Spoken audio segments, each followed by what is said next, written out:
Akkam jirtu kabajamtootaa fi jaalatamtoota hordoftoota keenyaa oduu keenya guyyaa har'aatiif qabannee isiniif dhiyeessinaa hanga xumuraatti nu waliin turaa isiniin jenna.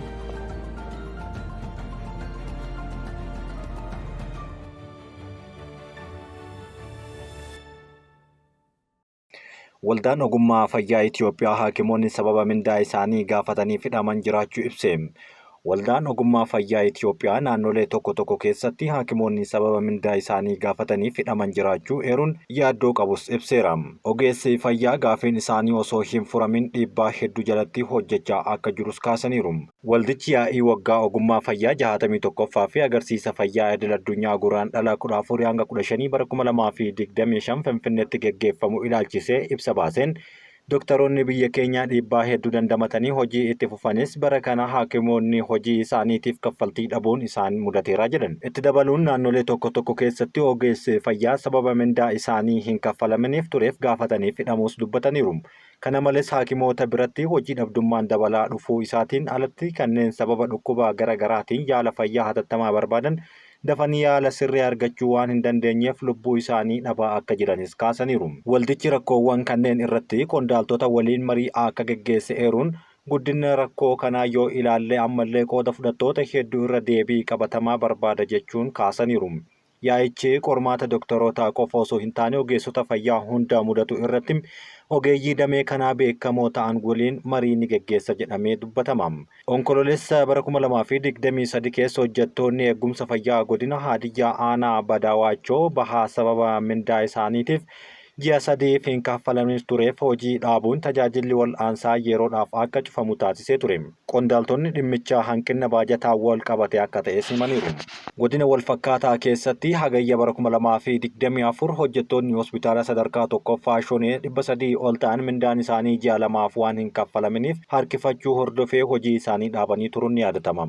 Dhiheenyuma kana muddee 18 bara 2024 ogeessonni fayyaa hospitaala sadarkaa tokkoffaa godina Gaamoo Aanaa Kaambaa keessatti argamu sababa mindaan hin kaffalamin tureef hojii isaanii dhiisanii doktoroota 3 qofaa hojiitti akka hafan hawaasni aanichaa rakkoo kana himanii turuun ni yaadatama. Biiroon galiiwwanii magaalaa Finfinnee hooggansa dabalatee hojjettoota 74 irratti tarkaanfii fudhate. Biiroon galiiwwanii magaalaa Finfinnee ji'oota 6 darban keessatti hooggantoota 8 dabalatee hojjettoota biirichaa 74 irratti tarkaanfii hanga hojii irraa ari'uutti fudhachuu beeksiseera.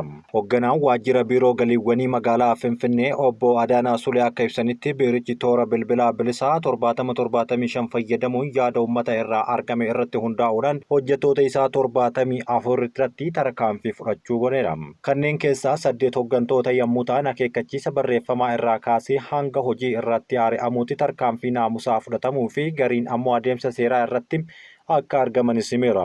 Biirichi sadarkaa giddugaleessaatti kutaa hojii haaraa murtii oodiitii gibiraa irra deebi'ee oodiitii gochuu qulqullina murtii mirkaneessu hundeesse hojiitti galchuu haagichi dubbataatiin akka jiru kaasaniiru. Kutaan mirkaneessaa qulqullina oodiitii haaraan kun hojiiwwan aadaa ittisuufi murteewwan oodiitii sirrii hin taane kan kanaan dura sababa kutaawwan murtii oodiitii gibira mirkaneessuu dhabamuu isaatiin mudatan kan sirreessu ta'uu ibsaniiru. Sirni haaraan kun murteewwan gibiraa adoolessa bara 2016 akka lakkoofsa Itoophiyaa irraa eegalee waajjiraalee damee hundatti murtaa'an irra deebi'ee kan mirkaneessu ta'uu ifa godhe. Shamarreen Liibiyaatti ugguramtee dararamaa turte mallaqaan gadhiifamuun himame. Shamarreen lammii Itoophiyaa baatii 8 dura barumsaa kutaa 11ffaa addaan kuttee magaalaa Shaashamannee irraa ka'uun godaansa osoo jirtu Liibiyaatti harka hidhattootaa buutee dararaan irratti raawwatamaa ture Nahimaa Jamaal birrii 700 kaffalamee gadhiifamuun himame. Kanneen ishee ugguran doolaara 6,000 yookaan birrii Itoophiyaa 750 kaffalan malee kanaan achi suuraa ishee reeffa ergina jechuun sodaachisaa kan turan yommuu ta'u maatii doorsisa irra gaheera. Maatiinis mallaqa gaafatame kaffaluun akka itti cimu himuun birmannaa gaafataa turaniiru. Nahimaan amma hiikamuu ishee kan mirkaneeffatan yommuu ta'u erga gadhiifamtee booda turtii BBC waliin taasiftee lammiileen Itoophiyaa ishee waliin akka ugguraman baay'ee ta'uu himuun isheen kan muraasni kaffalameef qofti akka gadhiifamanis himteerti. Waggaa darbe barnoota kutaa 11ffaa addaan kuttee gara Liibiyaa deemuu kan yaadachiistu Nahimaan wanta keessa darbee yoon yaadadhu hedduun gaabba jetteetti dabaluun dubbatteerti.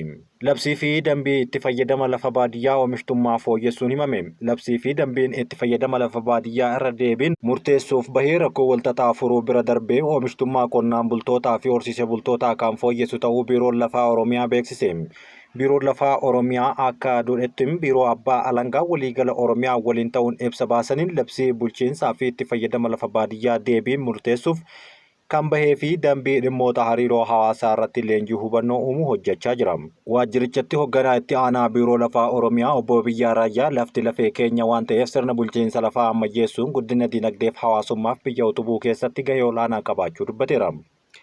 Sirna bulchiinsaa fi itti fayyadama lafaa fooyyessuuf labsii dambii irra deebiin bahee hojii irra oolaa jiraachuun rakkoo walxaxaa taree furuu fi dantaa mootummaa fi uummataa kabachiisuuf bira darbee oomishaa fi oomishtummaa qonnaan bultootaa fi horsiisee bultootaa fooyyessuuf gumaacha guddaan hojjetaa jira jechuun kaaseera. Kaampaalaatti weerara Iboolaa haaraan mul'achuu himame.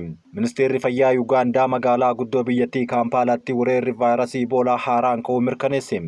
Hanga ammaatti namni tokko lubbuun dhabamuus gabaafameera.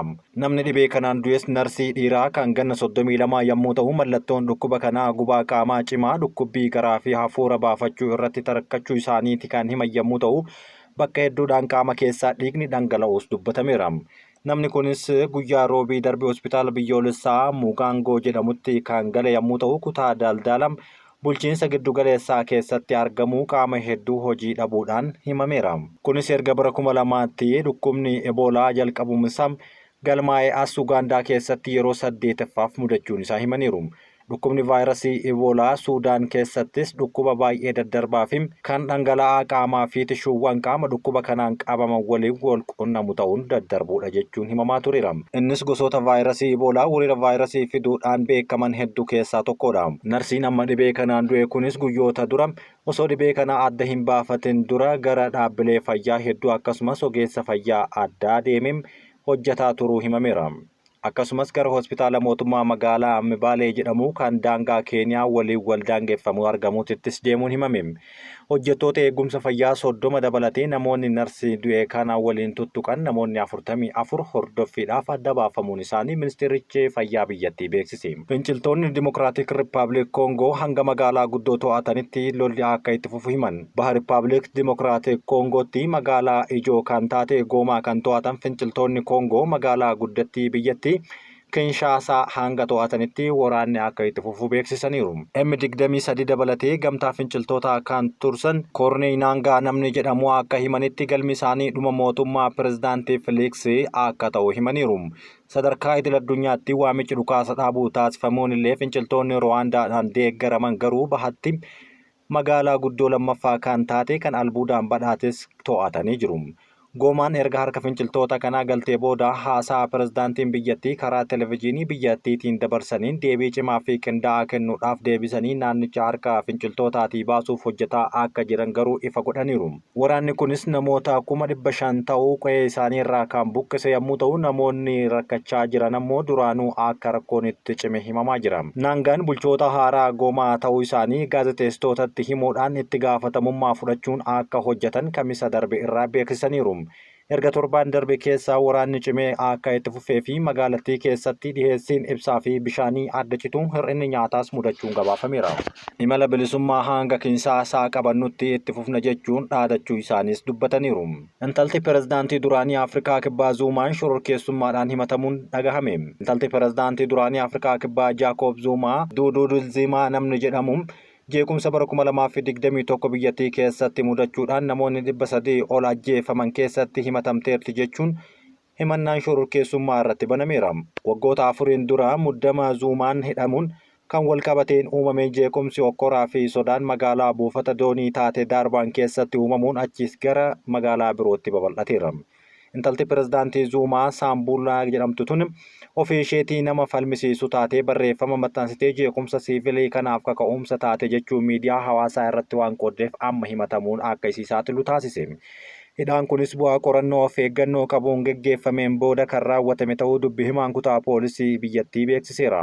Zuumaan kamisa ganama buufata poolisii giddugaleessaa Daarbaniitti of kennitee seera eegumsa dimokiraasii heera mootummaa shororkeessummaa fi sochii kanneen wal qabatan irratti hirmaannaa fi jeequmsa raawwachuuf kakaasu jalatti himatamuu poolisiin garuu beeksiseera. Dubbi himaan abbaa taayitaa abbaa alangaa biyyaalessaa akka jedhetti dubbii walxaxaa fi adda waan hin taaneef qorannoon kun yeroo dheeraa fudhachuu akka malus dubbateera.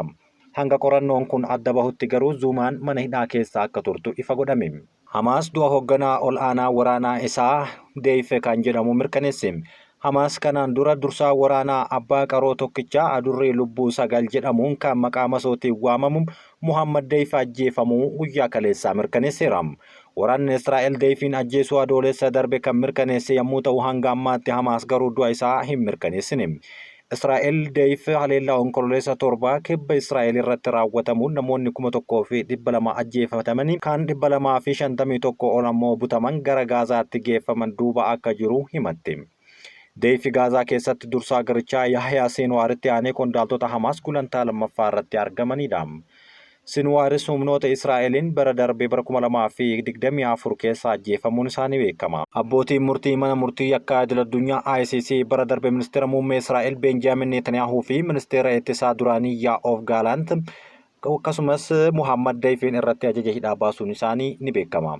Deif ijaarsa ulaawwan lafa jalaa loltoonni Hamaas keessaa gara Gaazaatti galan akkasumas Gaazaa irraa gara Israa'elitti akka seenan dandeessisan ijaaruudhaan mahandisa ta'ee akka gargaaraa ture ni beekama. Kana malees meeshaa waraanaa mallattoo Hamaas kan ta'e rookeettii Qasam jedhamutti dizaayinii gochuu isaatiin galata guddaa Hamaas biraa kan qabudha. Hamaas ibsa kamisa darbe baaseen akkasumas du'a itti aanaa ajajaa waraanaa isaa Marwaan isaas beeksiseera. Ameerikaan du'a isaa bitooteessa bara darbee keessa kan beeksifte turte. Isaan itti aanaa ajajaa damee waraanaa Hamaas yommuu ta'u namoota Israa'eliin baay'ee barbaadaman keessaa kan jalqabaati. Gamtaan Awurooppaa kan hoogganaa Hamaas tarree galmee gurraacha shororkeessummaa irratti galmeesse isaa haleellaa onkololeessa 7 raawwatame waliin kallattiin kan wal qabsiisudha. Waraanni yeroo dhihoo geggeeffamaa tures kan haleellaa Hamaas onkololeessa 7 bara 2023 Israa'eliin raawwatteen kan ka'edha. Haleellaa Israa'el waraana ji'oota 15f Gaazaa keessatti raawwatteen Filisteemonni 47,000 fi 460 ol naannicha keessatti ajjeesamuu isaanii ministeerri fayyaa Gaazaa kan Hamaasiin geggeeffamu gabaasaa tureera. Waliigalteen dhukaasa dhaabuu Hamaasii fi Israa'el gidduutti taasifame amajjii 19 irraa kaasuun hojiirra ooluun itti fufaa jira. Ergasii booda walumaa galatti namoonni Israa'eliin butamaa turan 15 Hamaasiin kan gadhiifaman yommuu ta'u hidhamtoonni Filisteem 400 ol ta'an ammoo Israa'eliin gadhiifamuun gabaafamaatiin jira.